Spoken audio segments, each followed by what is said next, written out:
Здравейте, приятели! Днешното видео ще бъдем в двореца на Балчик. Искам да ви кажа една хубава новина. Вече съм официално на 8 години. Не съм на 7, както си направих първото видео, но вече съм на изцяло 8 години. Днес ще бъдем в замка Балчик, както ви каза. Сега ще отиваме напред. Вече сме на друго ниво сега.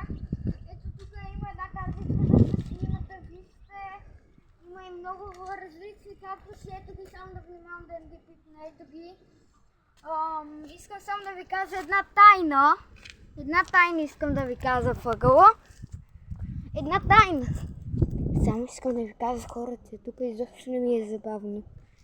Ето, добре, ето сега ще снимаме. Отиваме сега да видим морето. Първо дойдохме на градината, на царицата, на един замък, тук има долу.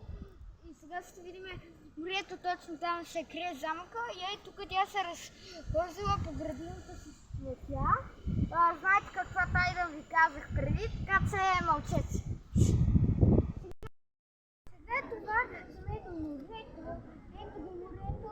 Това само да ви кажа, че баща ми каза, че е най-хубавата част на морето. Да, и това е вярно. Само, че няма плаж, което е малко гадничко. Ето камък долу, ако го виждате, прилича на някаква огромна риба. Ей там долу.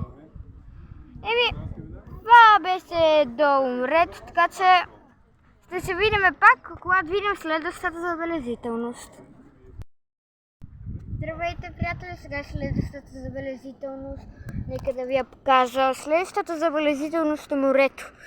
Отново дългото море. Погледнете колко е хубаво и красиво и не е бурно, ама няма плаж, което е зле. Сега ще се видим в следващата забележителност. Следващата забележителност, която ще видим,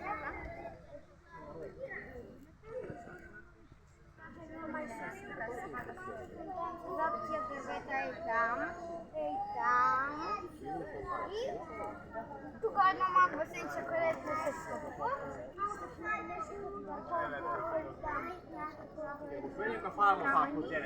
Аз не се върнявам. Да се върнем при още една забележителност.